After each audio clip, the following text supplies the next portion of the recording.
The Blind Side is the underdog hit of the film world this season. And a rare turnaround, The Blind Side hit #2 at the box office. #1, I should say. Last weekend, they were #1, 3 weeks after it opened, even surpassed Twilight in ticket sales. This morning, we're going to meet the real-life family, inspiring millions of moviegoers. There they are there, the Tuohy family in their home in Memphis. We're going to talk to them in a moment, but first, a look at their heartwarming story. The Baltimore Ravens select Michael Oher, offensive tackle, Mississippi. It is the true story of the larger-than-life left tackle for the Baltimore Ravens, Michael Oher, a first-round NFL draft pick who defied great odds and is now living his dream. I'm just happy to be a part of the NFL. Well, it was hit when he threw it, and Michael Oher, the rookie right tackle, caught it. But in many ways, for Oher, the real dream began years before he entered the NFL. One of 13 children, he grew up in northern Memphis, abandoned by a single mom. It was hard for me, because I was on my own and nobody at home. Until one cold night when his life collided paths with a tough-as-nails Southern mother, Leanne Tuohy, played by Sandra Bullock in The Blind Side. What is he wearing? It's below freezing. Do you have any place to stay tonight? Don't you dare lie to me. Oher was eventually adopted by the family, and with Leanne relentlessly by his side, he began to turn his life around, both in the classroom and on the football field. The first tutor got here at 7, and we had a tutor at 7, 8, and 9. I was unstoppable and felt like no matter what, I was going to win the battle. Together as a family, there they were when Oher graduated from high school, played 4 years at Ole Miss, and was drafted by the Ravens. And in this true story, everyone's a winner.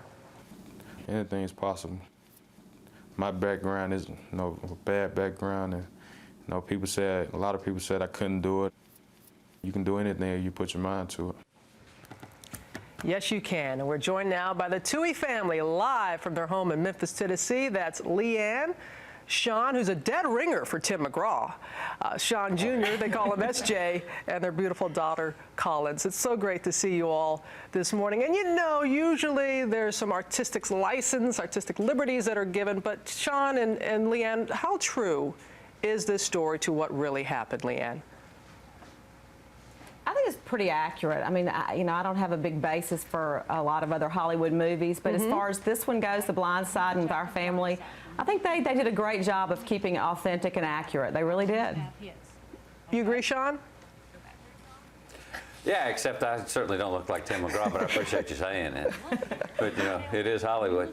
I think our whole answer to that question really is the concept of the story accurate, and it's extremely accurate. It's about a person with an immense amount of intellect, an immense amount of talent, and a whole lot to give to society that basically had just deemed him worthless. And I think the movie really did a nice job of showing, how many Michael Ohers out there are getting passed by, or how many are slipping through the cracks. Right.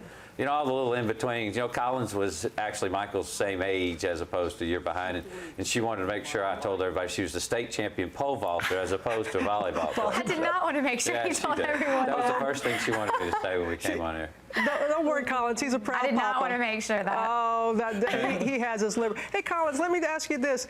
Sandra Bullock, did she get your mama just right? Yes, she nailed her. She absolutely nailed her.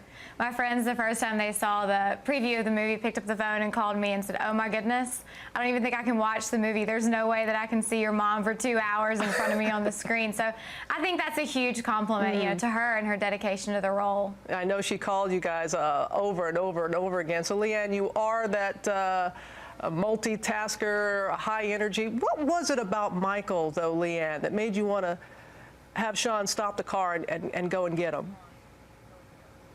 If I knew the answer to that, that'd be worth $1 million. Michael was there. He had a need. We had the ability to fill it.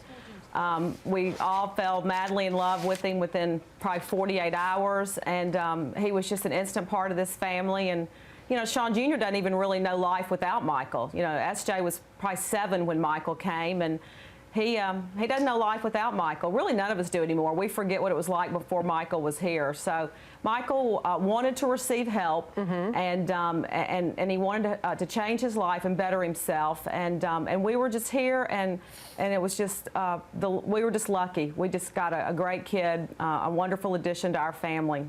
I know you said you learned as much from him as he did from you. And Collins, I know that you went to Ole Miss just like your brother Michael, cheerleader just like your mom. I did. Yes, that was there. And I was. The book and the movie has generated so much response from the public. And I know that you are the one that you field the calls, the letters and emails. Collins, what are they asking? What are they saying to you in these letters? Well, a lot of them just want to tell us their story. You know, they either want to say thank you so much for doing it, or they want to in return say this is a story that's happened in my life, and I just want to tell you how much we appreciate it. A lot of kids being adopted, a lot of kids that are in foster care, being taken out of foster care and being adopted. Really positive stories that come pretty much every day. And, you know, we say all the time, we absolutely know that the good Lord put Michael in our life for a reason, and we know that this story happened for a reason. So it doesn't surprise us that positive things are coming out of the movie and the book and the whole story. No, it's not surprising at all. And SJ, are you missing an English exam? Shouldn't you be at school? Yes, yes. Just don't tell my mom about it, because she has been yelling at me constantly. This interview's a nice vacation. She's right behind you. I don't have to tell her, she's right behind you. SJ, Collins, Leanne, and Sean, thank you for sharing your story. And thank you so much for what you've done in opening people's eyes. Thank you for having us. You take care now. Blindside. Thank you so much. Blindside. Thank you. Okay, it's at theaters now.